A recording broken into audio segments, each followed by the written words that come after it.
Okay, now it's saying preparing to live stream the meeting. Yeah, there it goes. Okay, got it. There we go. We are live. Yes. Oh my goodness. Oh my goodness. So for those of you who are here that do not know me, my name is Latoya Stewart, and I am the brand owner of I Think I Love My Kids. And I have here Miss Tamika Means, the Fit Prison Coach.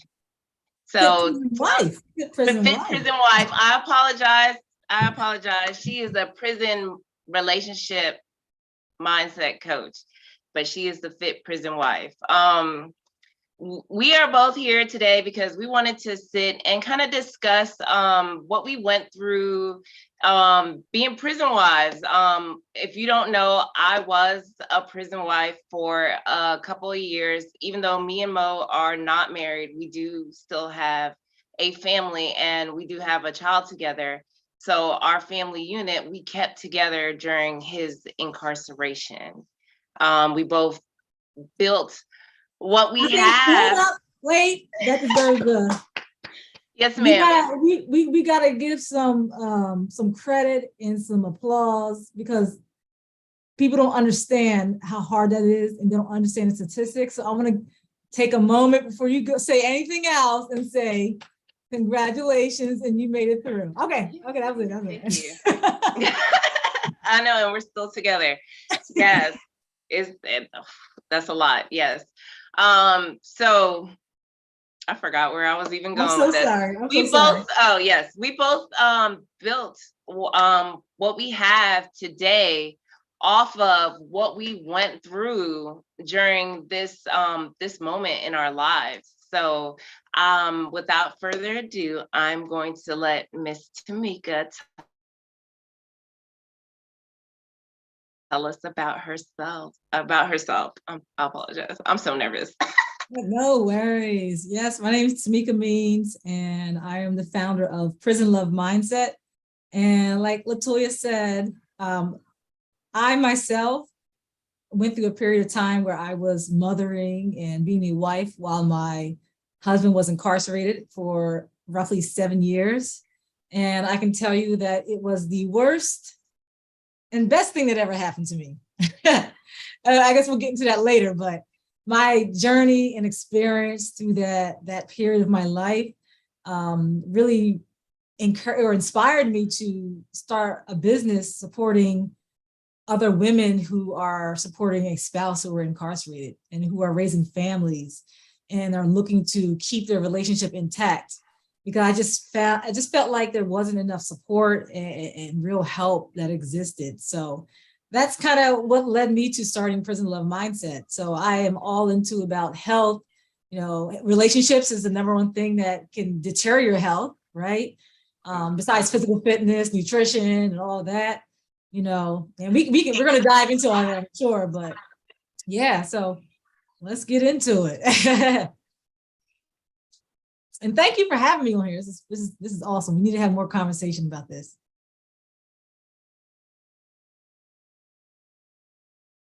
You're on mute, by the way. Got to unmute yourself. Having some issues with the YouTube playing in the background, so give me a second. Got you.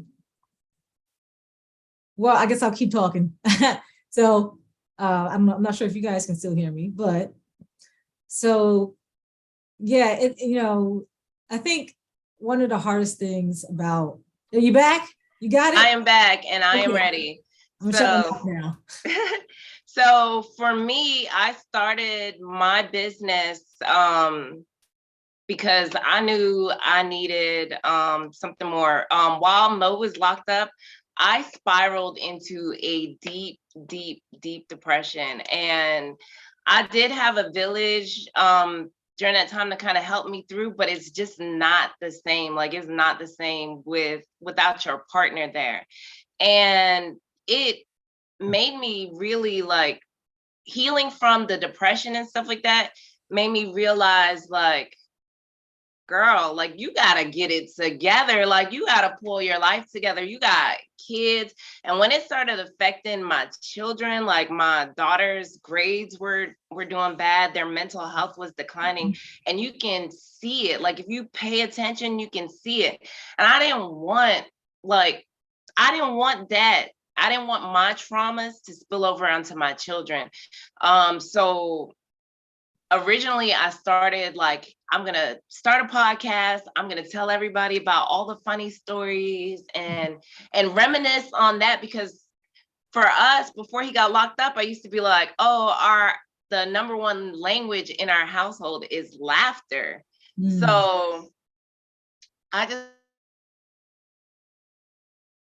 wanted to share that laughter with everybody. And as I dug more into entrepreneurship, because this isn't my first business, I realized that I needed to build something more. I had more to give to other people. And what I have to give is that if you heal from your traumas, you can stop putting them onto your kids. Like you can heal from like it, you can pour love out into any and everyone. You know, they say don't pour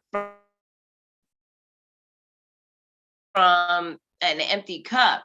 And that's what I was doing while he was incarcerated. But once I began to heal, I was able to fill up my cup. And instead of pouring bitter and resentment into my situation, I was able to pour love into it and create something even better. So Yeah. I'm grateful for healing. Absolutely. I'm gonna go back to something you said. That was your story, even though, you know, me and Latoya don't have the same story per se, but I totally resonate with what she said because my husband was home. So I was used to him being home. And then suddenly one day he didn't come home. And I was calling the police to my door, filling out missing persons reports. But that whole process of him not being here, just like Latoya said, I went through a depression as well. Now, I wasn't formally diagnosed. I didn't seek any mental health treatment while I was going through that. I think nowadays I'm more aware, and because it wasn't something that was on my radar, right? But yeah, when he left, I just went woo, took a nosedive, and it took me to a place where I really couldn't function. You know, I was 5 months pregnant, and I had a 1.5-year-old. And just like putting the baby, when the baby was born, I remember like I would have to go to the grocery store, but I just did not have the strength to do it.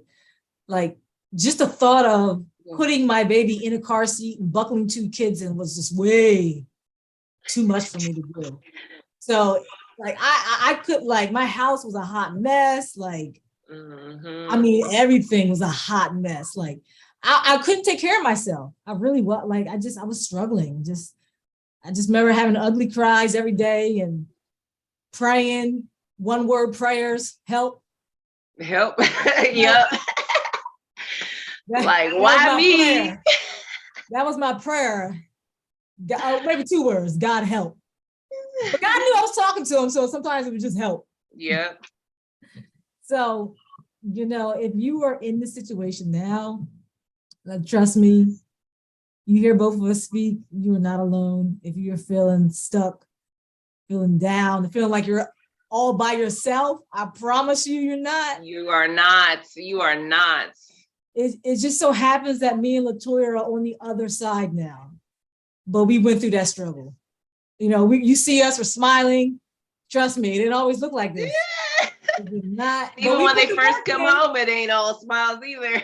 No, yeah, oh yeah, that's another story. Ooh, Lord. The journey doesn't end when they come home. Yes, it does not. But I'm gonna just say that we can smile because we do the work. Yes. Matter of fact, where do we meet at? How do we meet each other? Oh, we met through the morning meetup. Meetup. And all I saw was that she was a prison wife, and I was like, oh, I need to get in contact with her.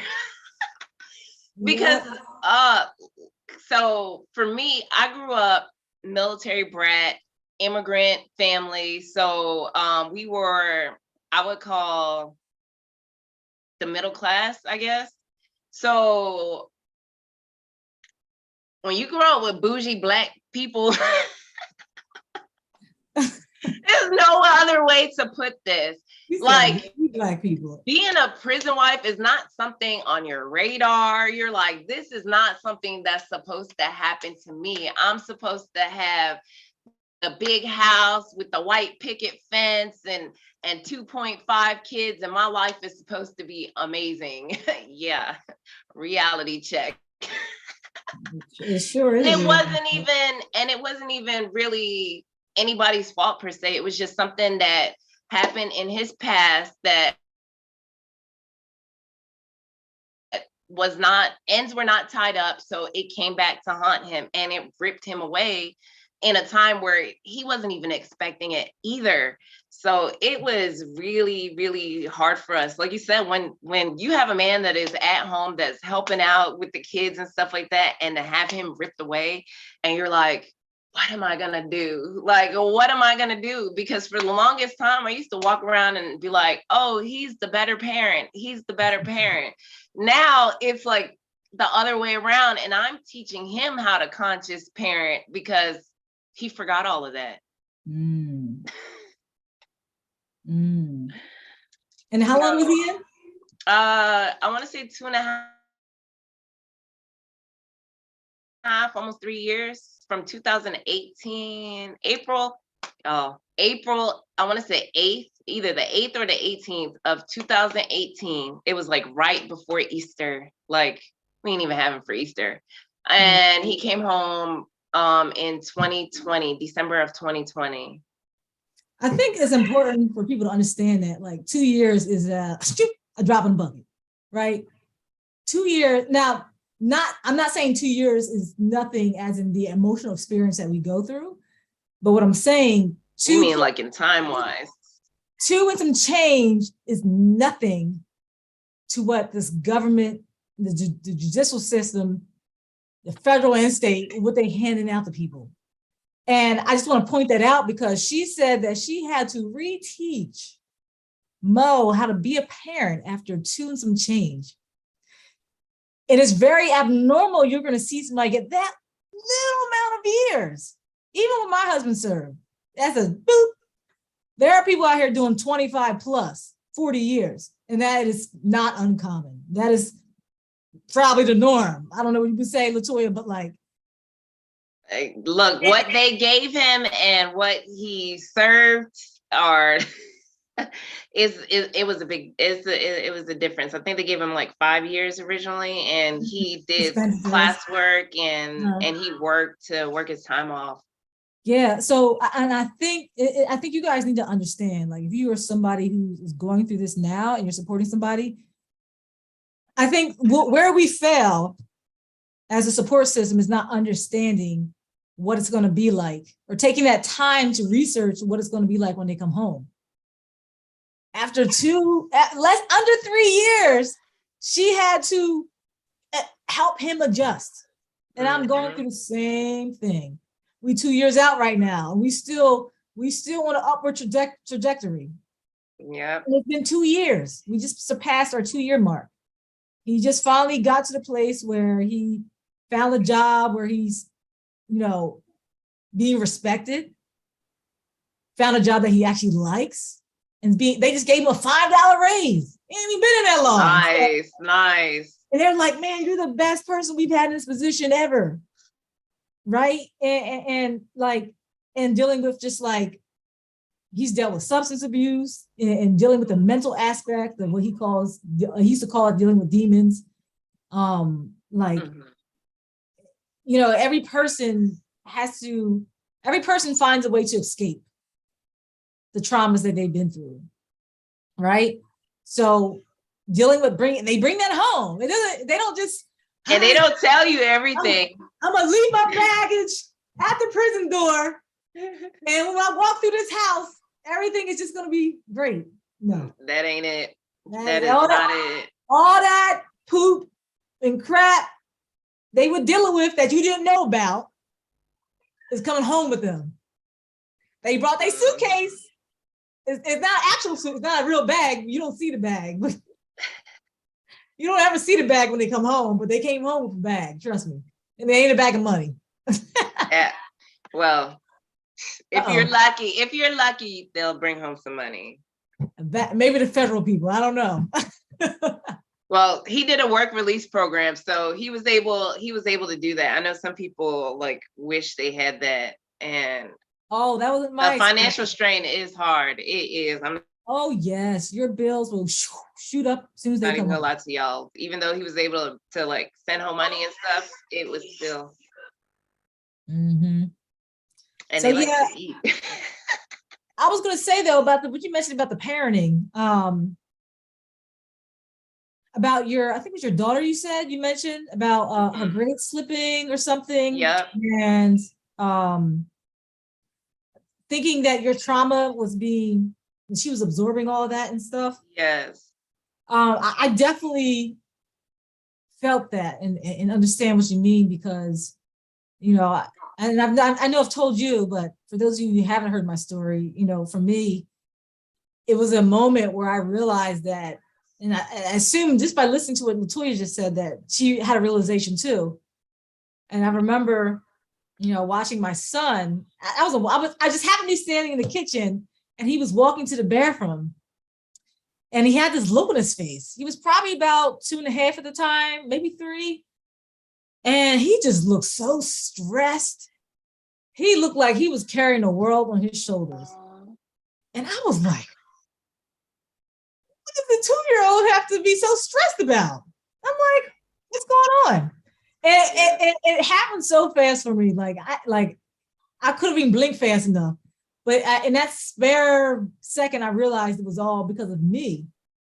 And even as I'm saying, it's important for me to point out that it wasn't my husband, it was me. I'm not pointing the finger. I wasn't blaming him. It was actually me that was the problem.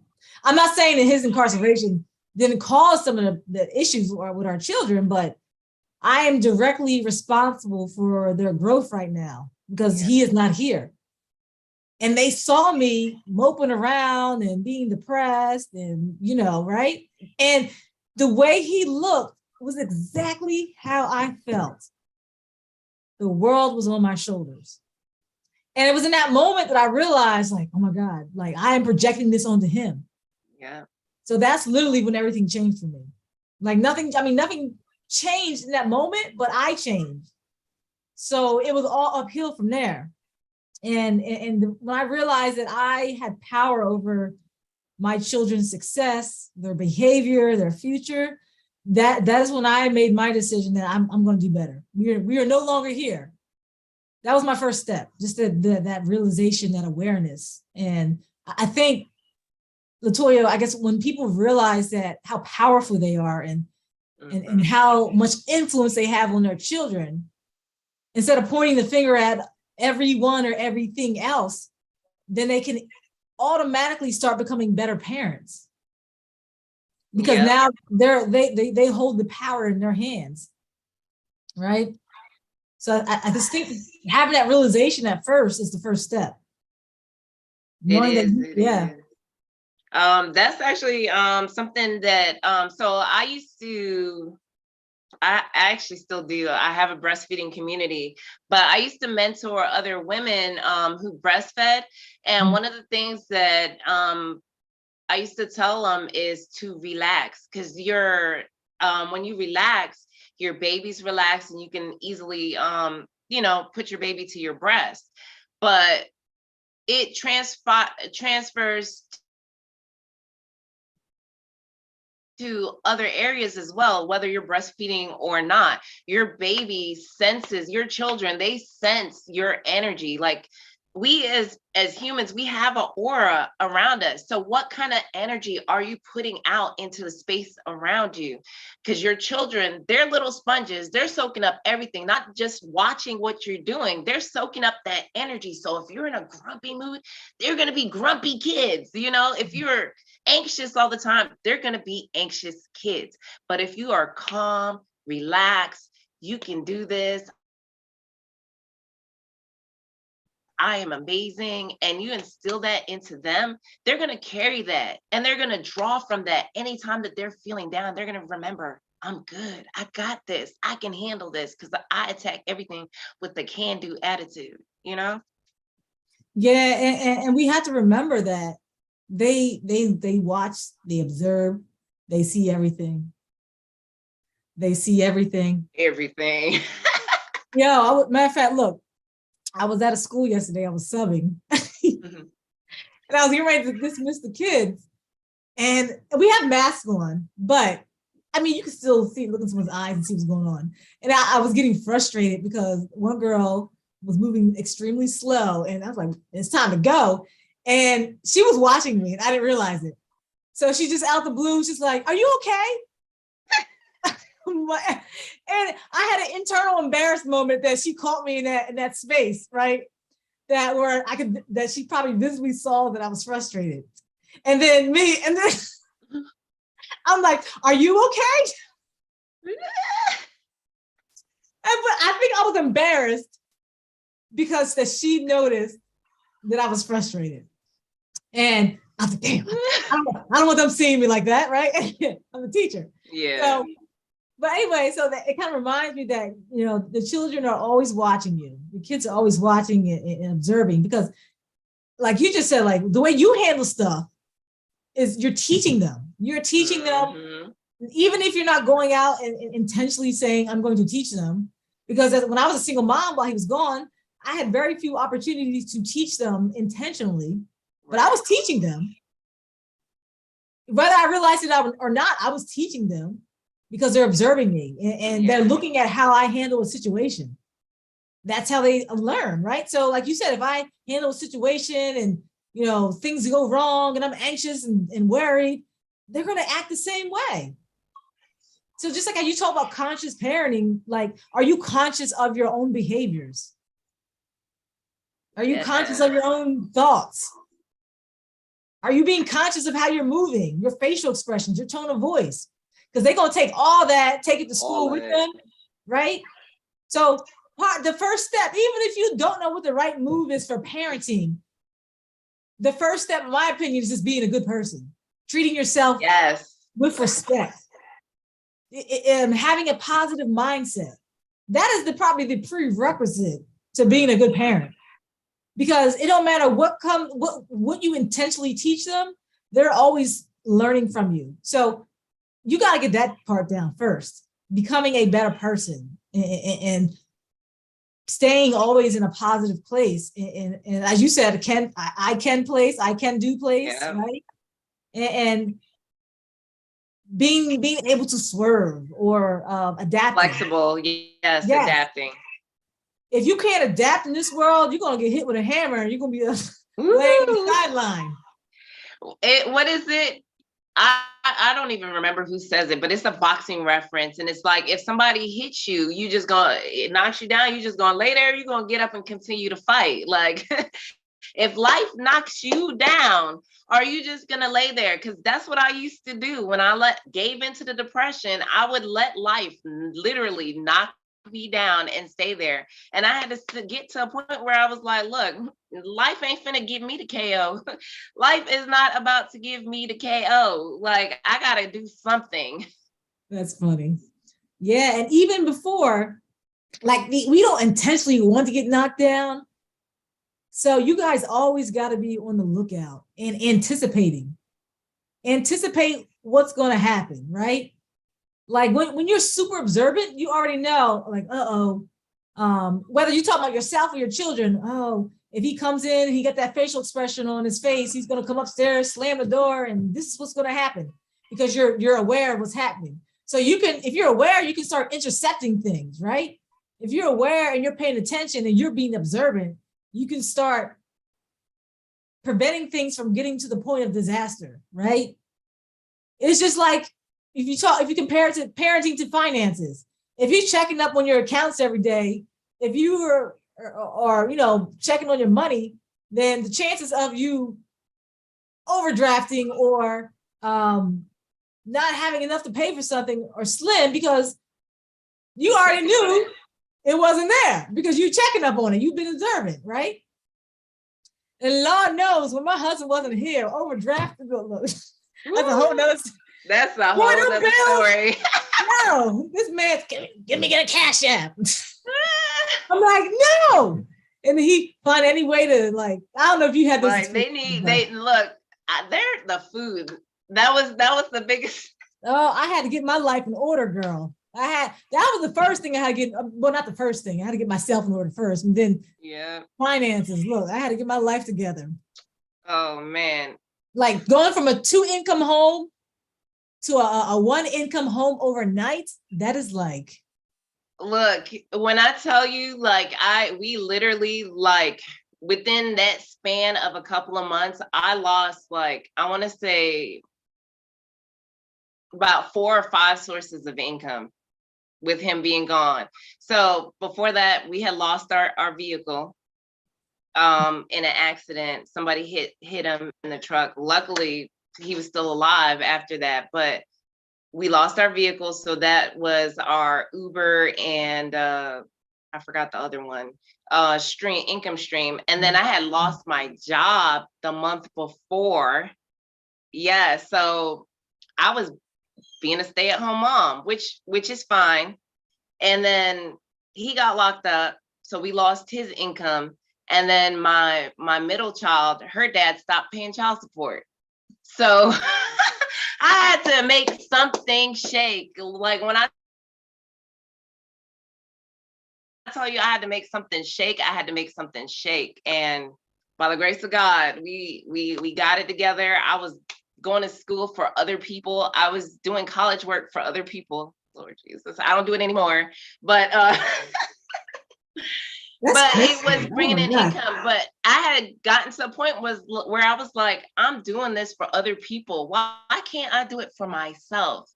So while he was gone, yes, and he was also the motivation for me because he got his GED while he was locked up. So it was like, well, you know what? I'm going to school for other people. He accomplished something. I can set out and accomplish something. So that's what I did. I finished and got my associate's degree. It took me almost 12 years to get a 2-year degree, but I did it. And okay, I'm going to get the next degree even faster. Okay, Eric Thomas. It took Eric Thomas 12 years. Yes. Okay, oh my goodness. Which degree was that? Was it PhD? I think so. I don't remember which degree it was. I don't remember which one it was, but it took him 12 years. You're in good company. Look, as long as you do it. So I did it just to say I got it done, but like I'm the example, man. I'm the example. And I also had to realize like this is my generation. I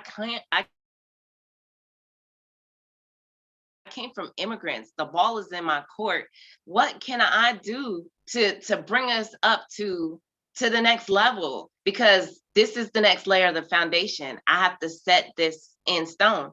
So like once we learn, like we're, learning to balance each other with all the stuff that we went through with incarceration and coming together to parent our kids and also be a value to the community and anybody else that is going through incarceration or coming back and trying to fix their lives, because it's a lot, I think I just rambled. You're good. We just having a conversation. Yeah,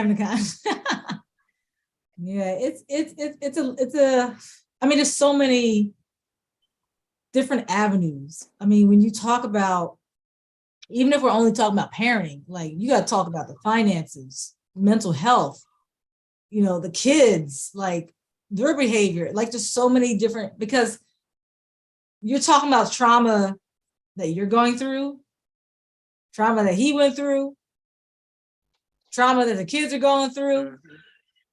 And you might be in a space because you're depressed that you're not even aware, you're not even recognizing it yet. So what would you say though, if someone is in that space listening, how do they get out of that space? The first thing I'm going to tell you to do is go to therapy.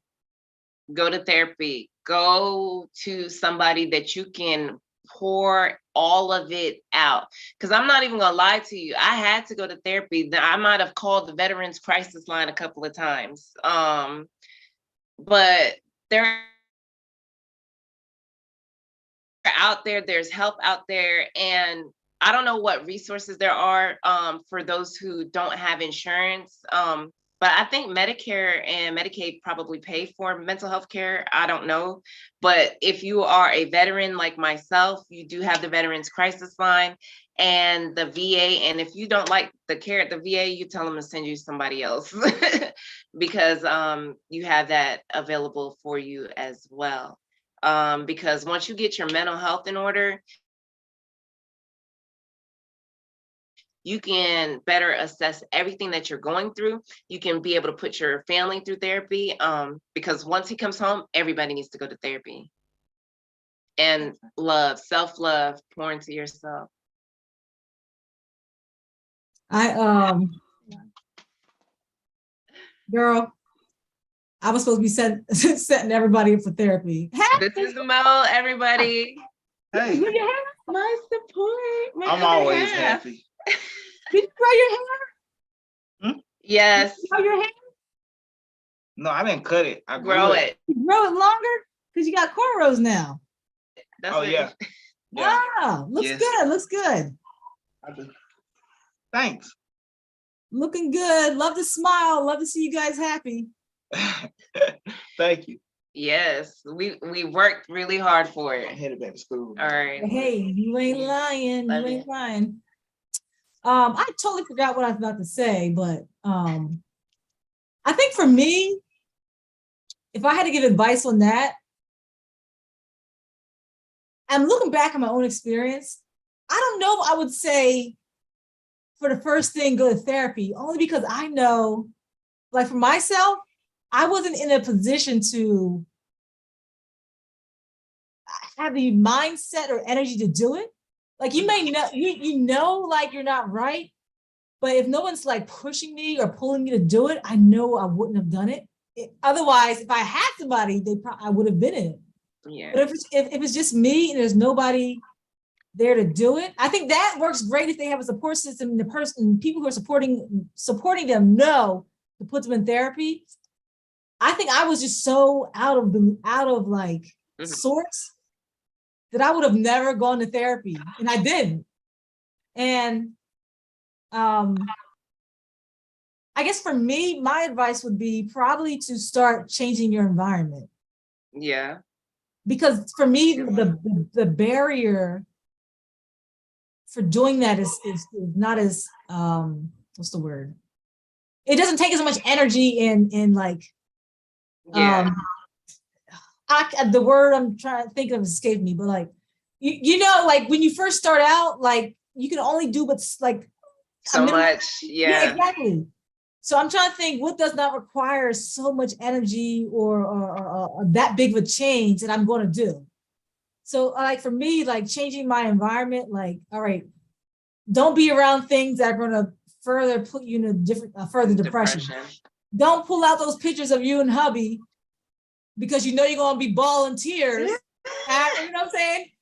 Don't go hanging out in a closet if you know it's just going to make you further upset. Yeah. Don't be watching TV shows that sniffing his clothes. You know what I'm saying? Like, so I just know that I was just so. I do have a question. Did you have? Oh, I was asking, did you have a village? A lot of people are like, oh, I don't have a village. I don't have a village. But did you have a village? Did you have support while he was gone? I would say I had. I mean, I'm going to say yes and no. I didn't. If I had to pick one, I would say no. But I did have my husband's family who was local, who helped with the kids. Mm-hmm.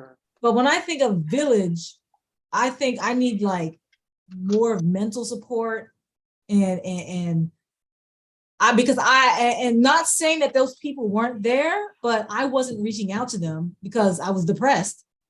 And if those friends and family aren't reaching out to me, no, it did not feel like I had a village. Yeah. Right. You know what I'm saying? Does that make sense? So yeah, there were people around me, like, my parents, siblings, friends, Yeah. extended friends and family, co-workers, right? There were opportunities for people to reach out to me, but I can't say that, that people sufficiently reached out to me and reached Yeah. down for me. I was down. And I don't feel like that people reached down for me. People didn't call to check on me. People, you know Yeah. what I'm saying? Like, and so, and I didn't communicate with a lot of people because of that. I kind of just fell off the earth. And what people have to understand is that, if you know somebody who's going through this, I promise you, they need you to reach out to them because they're not capable of doing it themselves. They know they need support. They know they need it, but they are not capable. They don't have the strength. They don't have the energy. It takes too much energy and too much. It just takes too much to reach. And a lot of times we're embarrassed. Exactly. They don't want to talk about it. You have to go down and you got to go get these people. I will say I did have one friend that I thank God every day for her. She probably doesn't even know this because I've never told her this, but just the simple fact of her coming over and being like, "Oh girl, your house a mess. What day you want to schedule for me to come by and help you come clean it?" That is a game changer. Game changer. And I didn't even need her to clean. I just that without being judgmental. I just needed somebody to be there. That is truly, that's a blessing. So, and I'm gonna just say this as a message to any mom. Girl, we need to start a brand. Whose house is in shambles. Do not be embarrassed. If your homegirl house is a mess and you know that this is not like her and that she is going through something, tell her, "Hey girl, what day you want me to come by? Your house is little, and I know this ain't you, but what day you want me to come by and help you?" And sometimes we don't even need somebody to help us clean. We just need somebody to be there and give us company. I have some friends that I call up and we FaceTime and we just clean our house together because this stuff gets lonely, it gets depressing, and the first thing to go is your surroundings. Because if you're not right up here, everything around you ain't right. And I'm still throwing out stuff now, like just trying to bounce back from all of it. Like I'm not 100% there, but I am definitely on the other side of that hill, and I'm so grateful for it. Absolutely. Oh, every time, God, it renders me speechless whenever I start embodying or reminiscing with my body, not just my mind, my body. Yes. Because this was not just a mental experience for me, it was a physical experience too. But it makes me speechless to just reminisce physically and mentally on what it felt like being in that space where I was just so like, it is just like, it's amazing to be where I am at right now today. Like I made it through the war. Like I'm alive to talk about the war I went through because it was definitely a war. It was definitely a war. And I made it out not unscathed, but I ain't lose no limbs, right? Yes. I got my whereabouts. I mean, I got some scars, but I'm good. And just to be here and be able to sit here and talk about it and smile and have a sister in the struggle with me who got the same smile, to me is just like, wow. And knowing that there's somebody right now, Latoya, is where we used to be. Woo! I got goosebumps. There is a way out and things get better. Somebody right now is where we used to be, feeling like this is never ending and that they're never going to be happy again. And like life It just don't hold right now. But we are living witnesses. Yes. Ooh. Church over here. But I have to, disclaimer though, disclaimer, I did not become this way after my husband came home from prison. Yep. Because At all. I don't want y'all to talk about, well, they man home now, so it's good. No. We No. transcended before they came home. Yep. We transitioned before they came home. We got here before they came home. And I'm gonna tell you, you have to do that. You cannot wait for them to come home. No, your kids need you. Thank you. So I don't want nobody talk about or looking at us like we got it made because, oh, he's home now and they ain't in the struggle. Mhm. That just tells me that you don't know enough. If you think that, you don't know enough. Because come back to me when they come home. Go back. Right. Let me know when they come home and you, oh my God. Look, shout out to the networking housewife and her femininity training. Let me tell you, it has done wonders for our relationship. Okay, now. Let me tell you. So it's important that you guys get to this place before they get home, because if you're not, oh man, it's going to be that much harder. It is. And don't wait. You can't wait to be a better parent. Like every day is precious. Mm-hmm. Every You day. gotta parent them too once they come home. Believe it or not. Yeah, Believe man. it or not, they are your adult child, and you have to get them accustomed to the system and how things run around the home. Like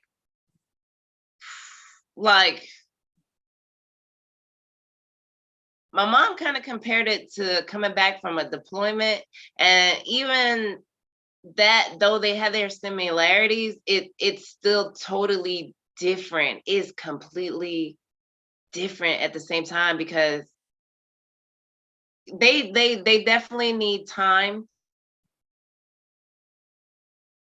to adjust to how the ebb and flow of the household works, and then you have to make room for them. It's kind of crazy because it talks about, like, when you heal, you make room for love in your life, and when your loved one comes home from prison, you have to make room for them in the home, or else they're not going to feel like anybody has room for love for them. Like, they're going to feel alienated. They're going to feel like they don't have any kind of respect. That's huge what you just said. And it's rough for them because they don't know what's been going on. They've been gone for so long. Everything has changed. And if you're anything like me, I done moved the furniture around a couple of times. So like, you just have to communicate and not be afraid to communicate. But also, something that I've learned from the networking housewife is you cannot talk to a man the same way that you talk to your girls. So not only are you giving him this gentleness of your femininity, you're giving him that nurturing nature that he was not privy to have while he was incarcerated. He couldn't receive your softness, your soft energy, and any kind of softness that he reflected on his part was met with hostility, anger, brutality, or what have you. So it's a learning curve for them also. So you have to be delicate with them, and in the same way that you are delicate with a child. Like, if you are a true to your feminine nature and a true nurturer, all of that stuff, like, you get in touch with your femininity, you can be that nurturing person to help cultivate his growth once he comes home without it affecting everybody else's mood in the household. Girl, I feel like we'll be a match made in heaven. The femininity, and then I went to school to become a relationship coach. I said, ooh, the parenting, right? And then, like, this is just all stuff that people Yeah. just need. All this is just like gold.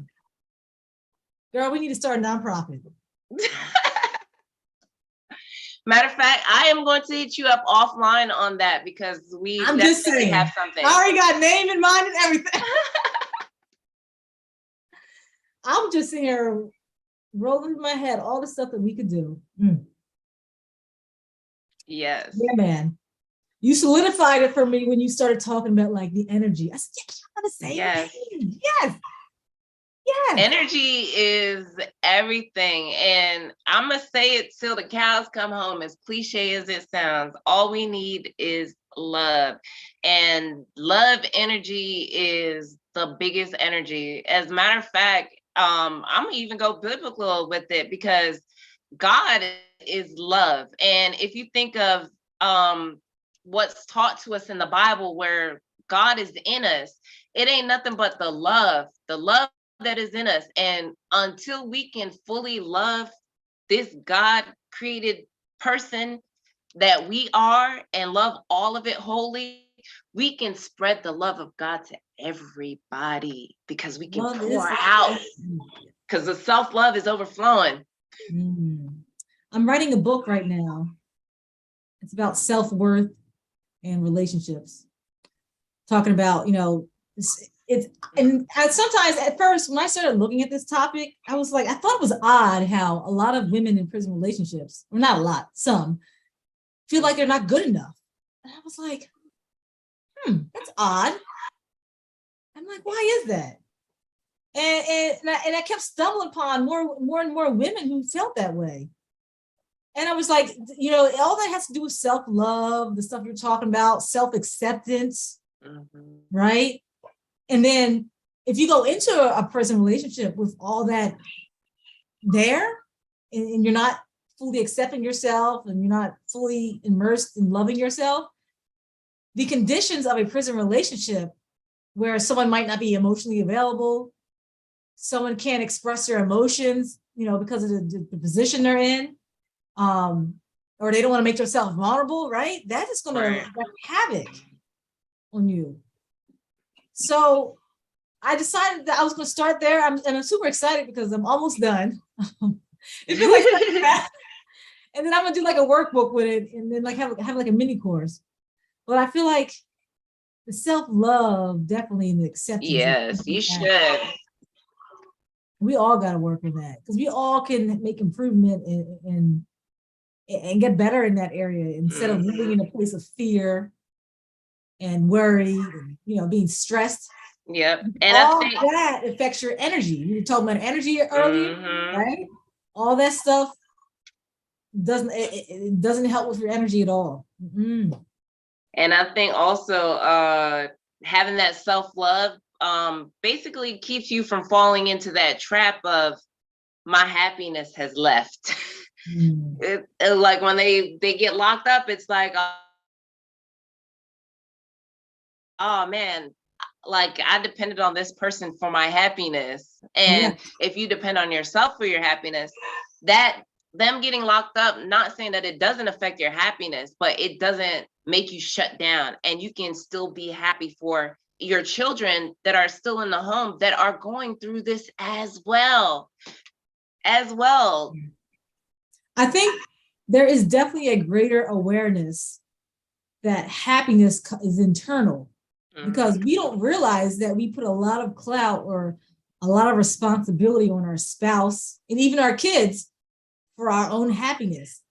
And until you lose something, that's when you realize that you really have to look inward and understand that happiness doesn't just come from somebody else, it comes from you. It starts with you. And like and like you said, like it does not affect you because this is somebody you love, but you still have to keep going. And you really have a realization that like, okay, it's up to me to make me happy, right? Yeah. You can't depend on him. And he is going to have to go through the same thing because you can't be there for him 24/7. He wants you to be there and be able to pick up the phone and send money, or hey, can you call this person? Can you do a 3-way, whatever you need, lawyer, right? But you can't do it all. you can't be his salvage and refuge every minute of the day, because you still have to feed children, you still have to go to work, you still have to do your own self-care. Yeah. Right? You can't, it's okay. Look, I had to get to the point where it's okay for me not to answer his phone call because I need a moment for myself. And we feel guilty if we ever do that. Now, I try not to do that. Yep. But I can't take care of him if I'm not right. Yep. Back. So it was like a point where it was like, man, every time, like he would call like 6-7 times a day. And I was like, I can't keep up. Like I literally had no time. It was like every time I was ready to sit down, woo, ring, ring, ring. I'm like, damn, I can't even think. I mean, and I don't say that like, because I'm very mindful that there are some women that maybe only get a phone call a week. And I've been that person too. Like I've been through all kinds of different phases in this incarceration. But it on both ends, there's pros and cons, right? Mm-hmm. But you just gotta find time for yourself. You have to. If you're gonna take care of him and the children, you gotta find the time for you. Imperative. Very, very. And there are other opportunities. I know some people are like, oh, I don't trust nobody with my kids, blah, blah, blah. The gym. I had a Gold's Gym membership. And so I didn't have my son in daycare or anything like that, because when we got together, we were like, okay, we're going to not put him in daycare. Like that, our goal was to not put him in daycare and for us to basically parent him together. But when he got locked up, all that stuff went out the window. Luckily, I was in a position to where I was able to be a stay-at-home mom still. But it's not for, everybody don't have that opportunity. But Gold's Gym had yoga classes. And even though I'm a disabled veteran, yoga is the way that I exercise. And I found that I enjoyed it. And they had daycare. So twice a week, we were at Gold's Gym, where I got a chance to, and I can do Savasana as long, which is where you just lay there as long after the workout as I needed to before I went back to that room and got my kid. We were in the same building. Like sometimes you just gotta finesse whatever you gotta finesse to be able to afford things to keep you mentally sane. It is worth the investment. I promise you. I promise you. Hey, would you ever become a yoga instructor? In the past, I would say no, but in the future, it could happen. In the future, it could happen. I've been a great teacher all my life. Ever since I was teaching my little dolls and teddy bears. That might be a good look for you. I just didn't want to be an actual teacher in the school system. And here I am. I'm teaching parents how to heal generational trauma and love on their kids from a healed space. That'd be a nice little addition to your package. Oh, it would be. It would be. I mean, I am starting a community for like-minded parents who want to parent consciously, who are all for healing generational trauma so that they don't pass it on to kids. And it does sound like a good addition to that community. So we'll see what's in the works. Mm-hmm. My button says yes. Boop. I think that'd be great. Yes. Go for it. I am. So is there anything else that you would like to add? Me? Nah, I'm about to go work on my business. I have some more people. All right. We're gonna save the rest of the jewels because y'all gotta come back. Oh yes, you definitely gonna have to. If y'all want more, y'all gotta come back. That's right. Yes. But I would say just number one, what I said earlier, Work on yourself. You want to be a better parent? Start with you. What can you do to make yourself better? Start there. Yes, yes. And I'm just gonna reiterate that, yes, because self-love, you can't heal without self-love. When you heal, everybody around you heals. Everybody around you heals. When I made the decision to heal and to do better for my family, everybody in my family started doing better, to include Mo. And I'm so proud of where he has gotten to today. I'm so proud of him. Y'all, look, you know what? This video here, I want y'all to watch out for him because he got something coming. Ooh, looking forward to it. Mo must be sitting there. No, he's gone. He went back to school. Oh, he's not there? Okay. This is all part of his 5-year plan, you guys. If you do not have a 5-year plan, make yourself a 5-year plan. If you have your loved one is nearing his release date, sit down with him and discuss what that 5-year plan is going to look like. Like when they get out, what things they want to do and have put into motion, because this has been the biggest game changer for us. Let's do a workshop. Yes. Okay. Yes. 5-year plan workshop. And we would be the best person to do it because we know what it's like for them when they come home, because you don't want to rush them. You don't want to give them things that are unrealistic, right? So we've both been there through the experience. Yeah, let's do it. Let's do it. Let's do it. Right, look at that. I'm excited. All right, so we are going to leave y'all with that juicy tidbit. Watch out for this. Tell everybody again, Miss Tamika, who you are and where they can find you. So again, my name is Tamika Means. I'm founder of Prison Love Mindset. And my business is focused on helping the spouses who are supporting incarcerated loved ones. So I want you to be able to continue to live your life and not feel like you're depressed or your life is on hold until they come home. So I want you to continue to not just survive and make it day to day, but to thrive and to continue to be at your best for your children, your family, and continue achieving your goals, because you're going to need to do that before they get home, right? So I'm a relationship coach. I can help keep your relationship intact and, give you skills to help with that. And then also just working on getting you to a place where, you can count on yourself. So you can email me, hello@prisonlovemindset.com. Hit me up on Instagram, Fit Prison Wife.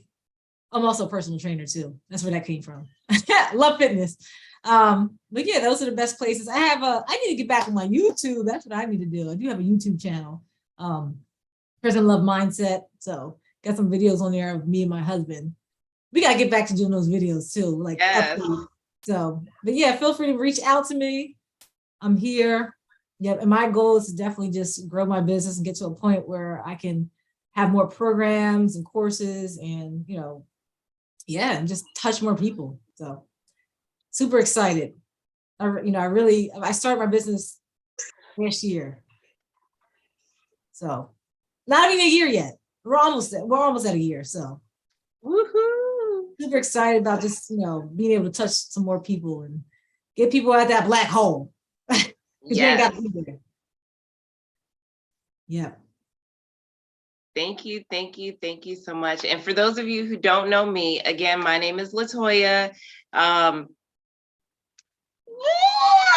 know who I am, I promise. Okay, I am the brand owner of I Think I Love My Kids.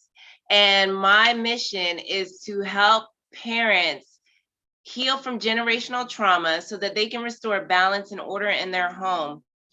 You definitely want to work with me because I am not going to judge your situation. I've been through it before. Incarceration does not make me think that you have the cooties. It does not make you less than anybody else. So I am here to help, especially if you need help going through and ridding yourself of the trauma of incarceration. All right. You can find me at you can email me at ithinkilovemykids@gmail.com or at Latoya at ithinkilovemykids.com. And you can also find me on Instagram at ithinkilovemykids and also on Facebook under I Think I Love My Kids. I'm also on TikTok as well and here on YouTube if you came to my live. Thank you so much. All righty, and out. Bye, guys. Thank you again, Tamika. Thank you.